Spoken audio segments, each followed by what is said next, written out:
Okay. Let me start with Oregon State volleyball. Congrats to those guys. Huge sweep on the road, especially against the Cougs. Sounds like they're pretty good, so congratulations to those guys. Similar Monday, reviewing the tape. Again, credit to Arizona, played well. Competitive game. I think offensively we had some opportunities there that a couple different places. Right? We got some guys open a couple of times. The protection's not as clean as maybe I saw during the game. Give us opportunity to create that. Possession count was down. It ended up only 9 possessions offensively. I think both teams did a good job of just using the clock and shorten the game that way. Defensively, really first 3 quarters battled, had a couple tough plays to even give them a long drive in the first half. And then I do, just like I said after the game, field position was tough in that 4th quarter and needed to hold them to a field goal. And obviously want to do better on that. I felt similar after watching it on regards to the end of the half, opportunities that, just missed in regards to timeouts, way too aggressive on the fake field goal. And so that was errors on my part.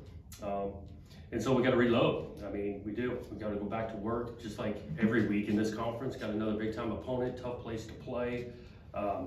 This team's playing at a high level and all of that. And so we're going to have a great week of work to go to Boulder. Through 8 games, would you say Arizona's the best team you've played so far this year? From a complete standpoint. I think they did play complete in all 3 phases. I think we played some really pretty good teams. I mean, I was obviously watching now UCLA against Colorado reminded me of that team. I think they're pretty good. Each week, everybody you're going to play, but that's not taken away from your question. They played really well.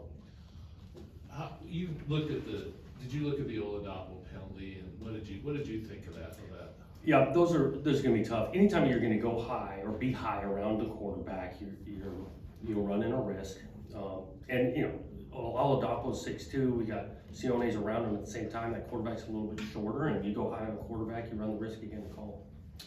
I don't know how many guys are in your headset when you're deciding on what you're going to call, but is there someone that can talk you out of when you made a decision, is there someone that can say, no, that's not a good idea? Has that happened much? Oh, you get some, once in a while, yes, I offer up, hey, what do you guys think, depending on which side of the ball I'm on, or if I'm just on teams. Sometimes it's just the guys next to me, but ultimately I make calls. Coach, you've obviously had to come back from losses before. Are there certain losses that hurt a little bit more than others, and was this loss against Arizona potentially one of those losses? Yeah, they definitely all hurt. This is tough.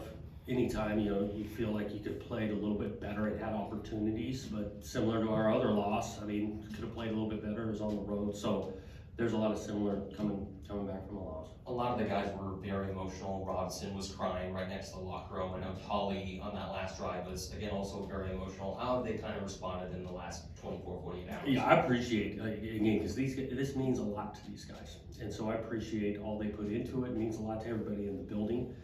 We do. We want to analyze the tape and then put it to rest, learn from it, and move forward. These guys will do it. You guys were 3 for 3 on 3rd downs in that first quarter, but from the second onward, 3 for 9. Why do you think you guys struggled so much on 3rd down conversions for the rest of the game? Yeah, that's good, because of the first drive we were effective on 3rd down. I do think the distances were pretty manageable on that first one, getting into 3rd and medium. Adjustments get made, you threw some calls, but we had some spots where it was a longer yardage shoot. We even converted when Aiden's in when it's super long. So 3rd down's tough, and you want to keep it to the 3rd and medium, 3rd and short. Any updates on Jake or Isaac? Waiting on Jake, have not gotten a great update there. Hodge, we think this next week, we actually thought late in the week that he had a chance to go. Coop, 50-50. We'll see how this thing continues to respond. Noble, by the end of the week, we're hopeful. Obviously injuries are always a part of football. How concerned are you about the depth though in the secondary at this point? Yeah, we're down a few guys, and you got to play in this league, especially against Colorado. You're going to need some secondary players out there. I am excited about some of the young guys getting opportunities and going. I mean, Andre Jordan gets in there, and he held his own for his first kind of real-time playing. Jermad's a true freshman, and he's out there battling and going. And Jack Connie gets his first start and did some good things, so next man up. With Jordan, I mean, I don't know, I think people were scrambling, who's this guy, you know? Yeah. Had he been somebody you'd seen in practice and emerging, or? He'd been getting some reps with the first kind of group the last couple of weeks because of, where we're at with Coop and Noel, that allowed for more reps. So we felt more and more confident, and the game started going, and felt confident to put him in there. And like I said, he did some good things. It seemed like you guys wanted to get DJ and well, actually Aiden too, throwing deep against Arizona. Was that just a one game plan, or is that something you guys have been? It seemed like the ball went down the field, and you ran your receivers down the field quite a bit. Yeah, that was a plan against Arizona. We felt like there was some softer stuff down the field against these guys. You're not going to go 100% on some of those throws, but that was a little bit of the plan against Arizona. Punt coverage had been outstanding Yeah. through the first 7 games of the season. A couple in the second half where they got some returns. Was that partly a function of your field position and trying to punt, maybe go for a bigger punt, and that opens the door for return? It was really the placement of the punt. We are trying to keep the thing toward the sideline, not in the middle of the field. You kick the thing in the middle of the field, these returners, the athleticism, that's just way more space than you want. Now, once it's kicked though, our coverage unit, we gotta play with leverage, we gotta get off some blocks, and so both those things took place on those punt returns. In Colorado, obviously, early in the season, a lot of attention, some good results. Struggled lately. What do you see just on film when you just look at the team? I think that team battles, and I don't go to the extent of struggling. This league is tough and competitive. They have been competitive throughout, dramatically different than, let's face it, last year. And so this is a good football team. They can score in bunches. One of the best quarterbacks we're going to play. Defensively flying around. The home atmosphere that they've created, you could just see it on tape. It's a tough place. Shedeur has been the most sacked quarterback this year right now in college football. What do you see on the Colorado offensive line that you think your defensive line can really take advantage of this coming weekend? Well, what I see is the quarterback, they spread you out and he makes you pay. I mean, the ball can come out quick. They just coming off a game where they're playing a really good, we faced a defensive line at UCLA. They make a lot of people struggle with some of the talent they've got. So these guys are solid on offense, man. And this guy is a tough, accurate, athletic, competitive quarterback that we're facing. I want to talk on Jimmy. You spoke a little bit about him this past weekend. Could we expect to potentially see more of him? It just seemed like he added a different layer of a threat on the wide receiver end that maybe we haven't seen so far this season with kind of bigger, taller bodies. Right. I hope Jimmy runs with this. I really do. He got out there and he made some big plays, not just the touchdown, but he had some huge catches in the middle of the field to drive before that. So we need guys to keep, improving. We talk about these things and the approach, and Jimmy's got some talent. So yeah, hopefully he runs with this. What have you seen from Jack too? Obviously 8 touchdowns, the new school record for tight ends. He just seems like he's really kind of felt his groove, this connection with DJ. Just what sort of impact does he really bring to the field each and every week that you guys play? He's got a connection with DJ. I think they work at it the timing wise. I think the guy is a good route runner in regards to understanding space and timing.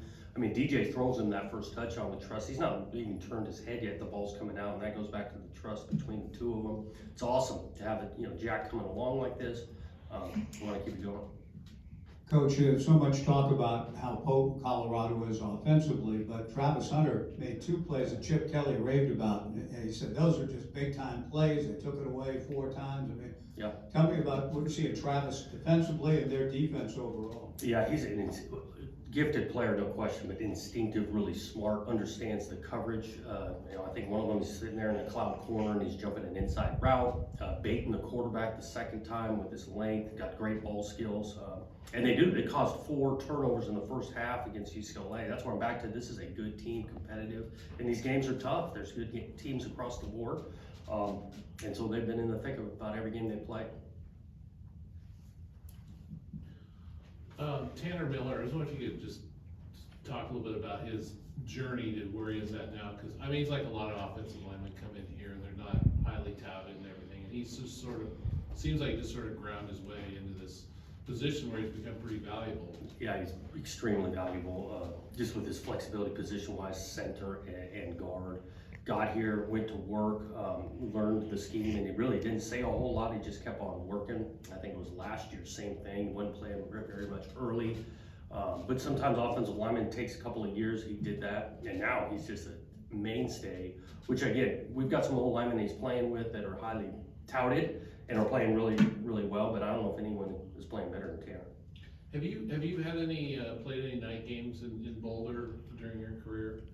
Is there anything, Yeah. is there anything, you know, I every think place we, seems to have something unique about them when they're at night. well, what's unique, this will be the only game we're gonna play on grass on our schedule, and so that's a little bit different. We played a night game, I think when we were at UW, and the place was jumping pretty good. So we're expecting a raucous, tough crowd.